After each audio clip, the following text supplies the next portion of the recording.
I am not perfect. I raised my son as a single dad. He came in one day and he just says, Daddy, Daddy, I drew a picture of you at school today. And I see this picture of me in blue felt tip pen, a stick figure standing in front of two computer screens and a phone in each ear. He didn't need my profits. He needed my presence. And balance is two counterweights playing tug of war. What we need to do is harmony. And harmony comes from intent.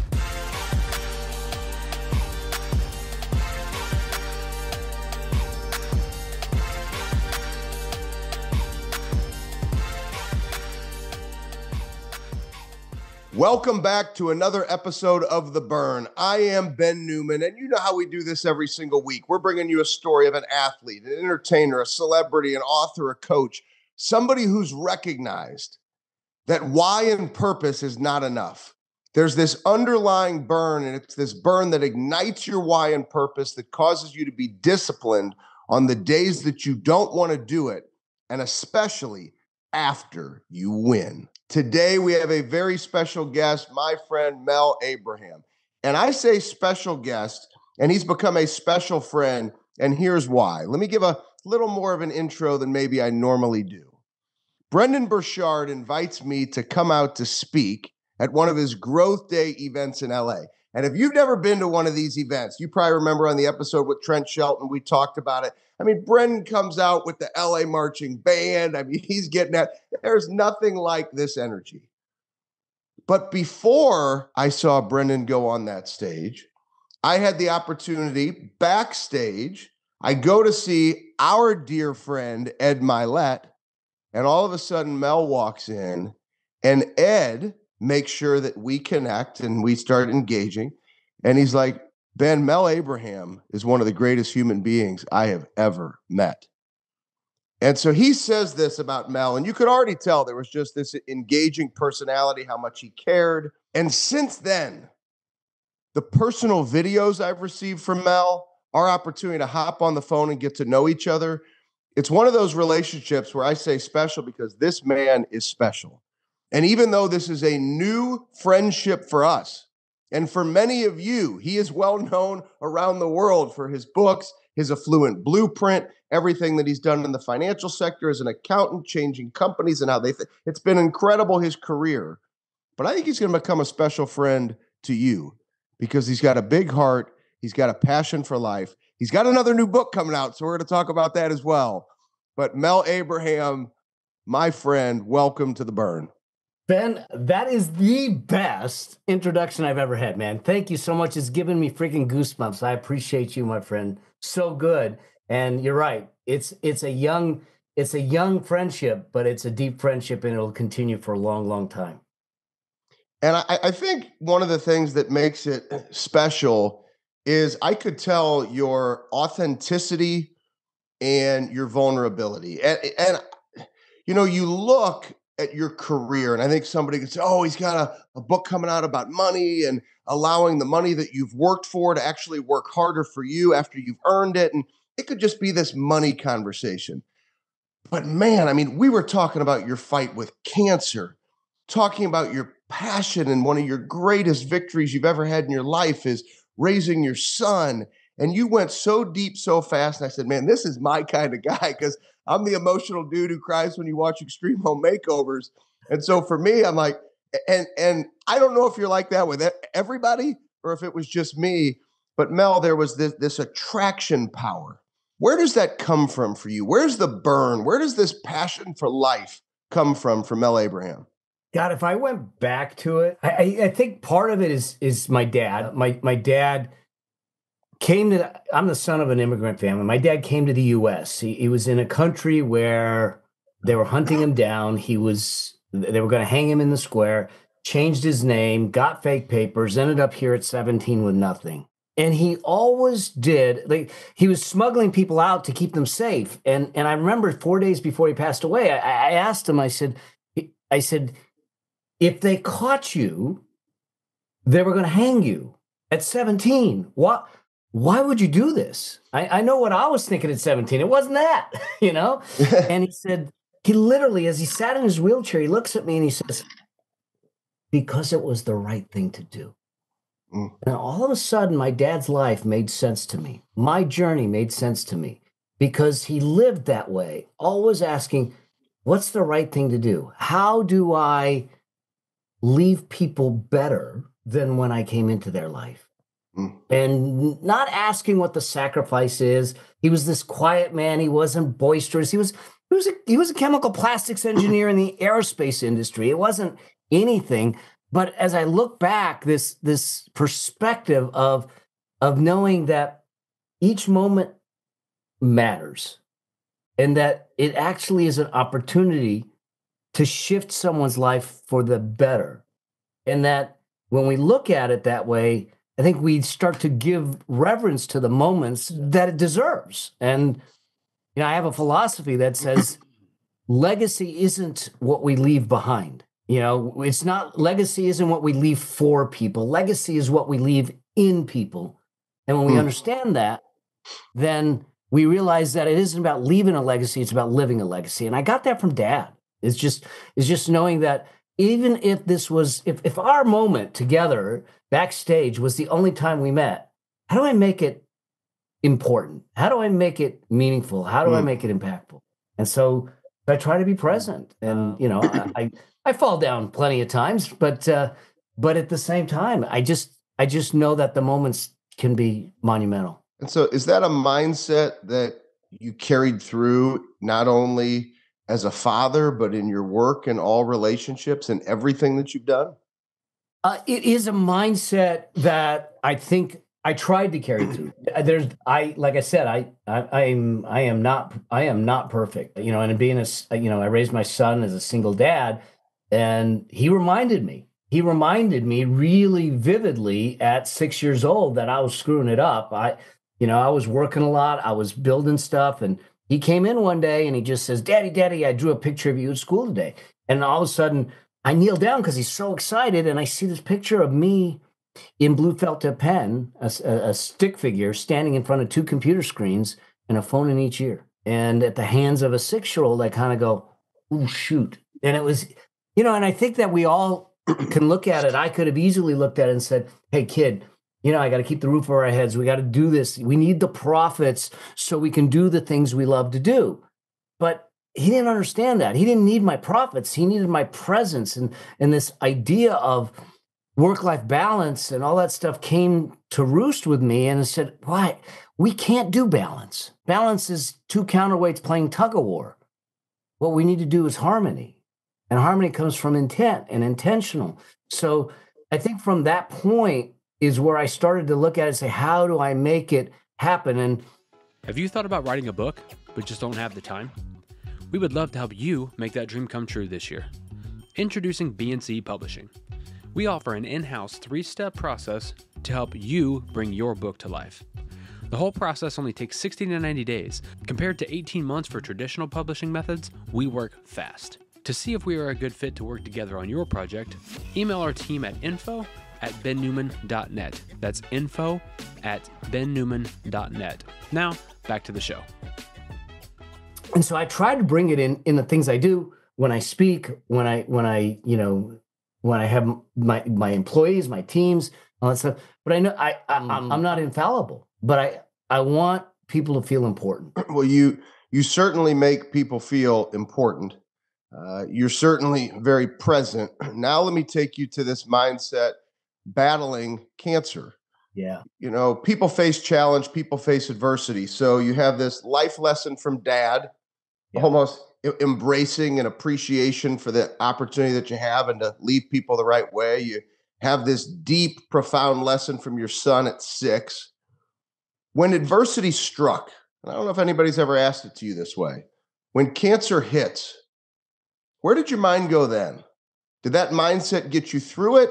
Did you have a little bit of a setback? How did you battle that adversity when you got that cancer news? I was in denial. The truth be told, that I found out for certain on a Friday, and my wife and I laid around on a Saturday crying just all day, just because I was, in my mind, young. I'm not a smoker, not a drinker. No one in my family ever had cancer. I didn't, and my struggle. So the struggle for me was I was searching in my past to find something or someone to blame. Who did I wrong? Why did I deserve this? Why is this coming after me? And then the bigger thing for me that caused the emotion and the fear was I loved life too much and I wasn't ready to let it go. And at that point, that weekend, it was still unknown because they literally said, right now, it looks like a 5 centimeter tumor. It turned out to be 7.5 centimeters. It was on top of the prostate. So he says, we'll go in, we'll have to take it out. We might have to take out the prostate. I can't see the ureter. We might have to put a tube in a bag in. And if it's bad, you're going to lose your bladder. And I'm like going, hold on a second. How did I go from the top of the world to the point of I might have a bag? And it just, I was scared. I mean, I freaked and I was resentful and I was in a dark, dark place. And it was hard. And it took a little while for me to try and dust myself off and say, I had to get to a point of accepting it and saying, okay, I've been dealt this hand. What am I going to do? What's the choice?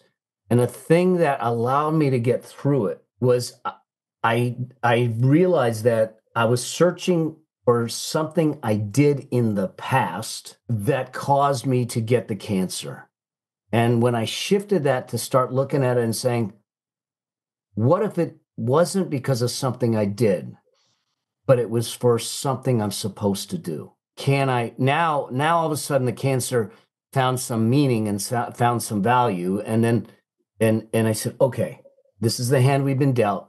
How do we fight this as best as possible? And we hit it from every possible medical way possible. It didn't matter. And the blessing of my financial situation allowed me to do that, to shut things down and say, we're in the game. Let's fight this thing and let's do it, with abandon. We're going to beat this thing and let's give it a fight, and so that's what we did. I was blessed to have people like, my wife, my son, people like Brendan. Brendan got angry at me because I didn't call him enough to fill him in. And to have people in your life that sat back and said, hey, checking in on you. But it is a tough battle. And it's still, truth be told, it's not, the surgeon that I have is a great surgeon. He said, you and I will be in a relationship for the rest of our life because it's a high reoccurring cancer. And so I go in for regular scopes, regular checkups and everything. And so it's never too far from the mind. And as the week before I'm going in for a scope, I just did it just before the holidays.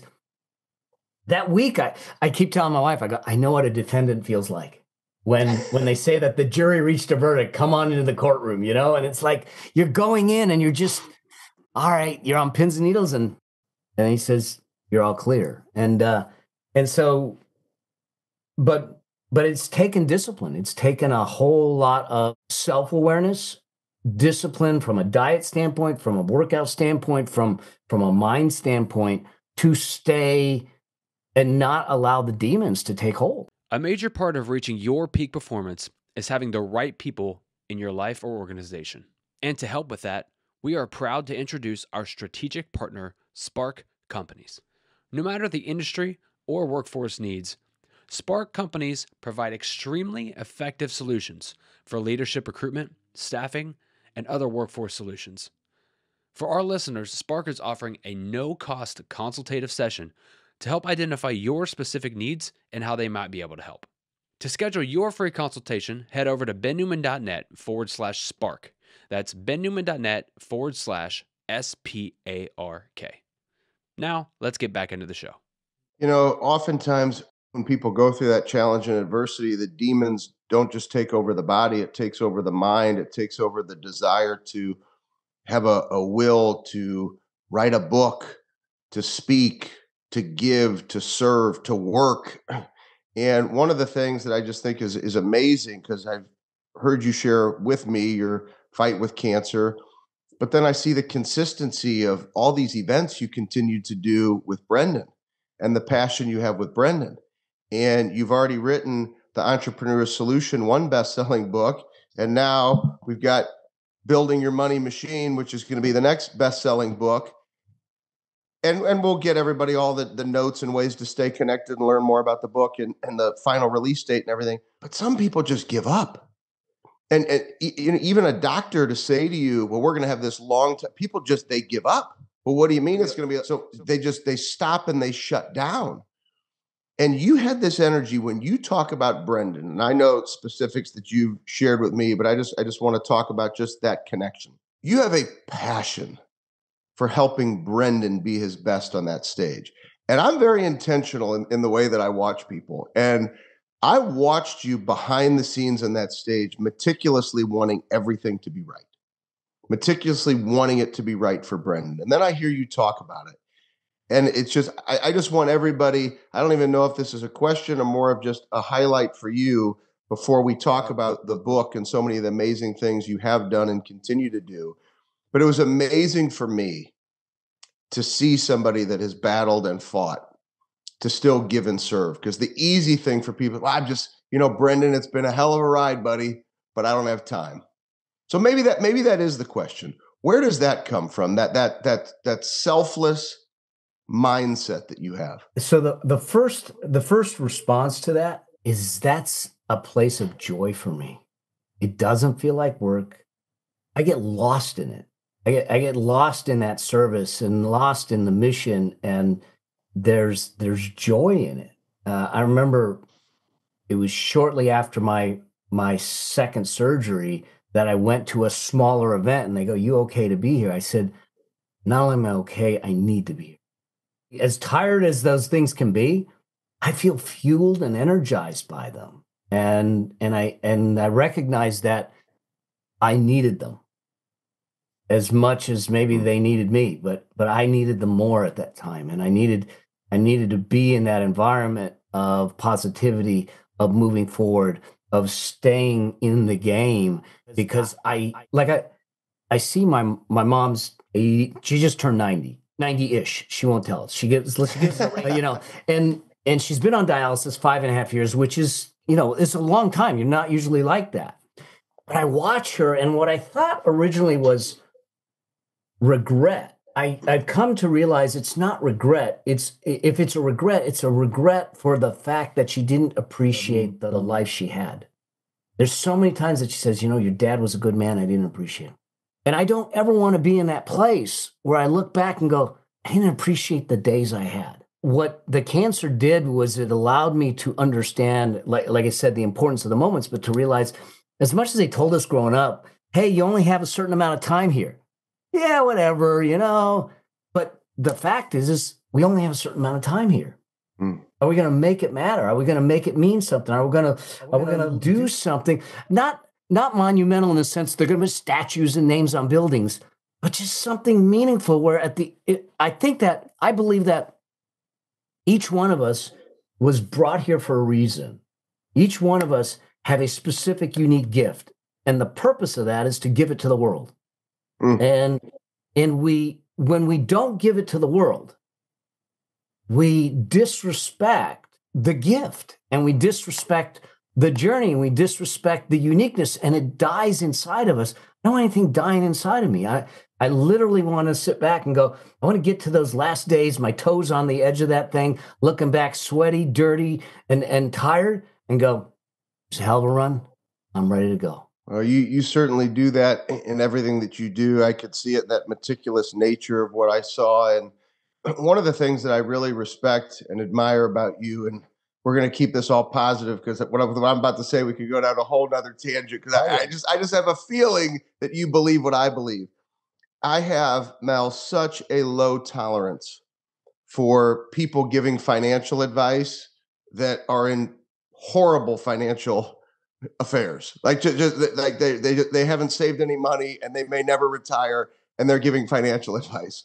Yes. Or the person who all of a sudden has a brand new coaching program, but they've never coached anybody, but they went to a seminar. I mean, it drives me nuts.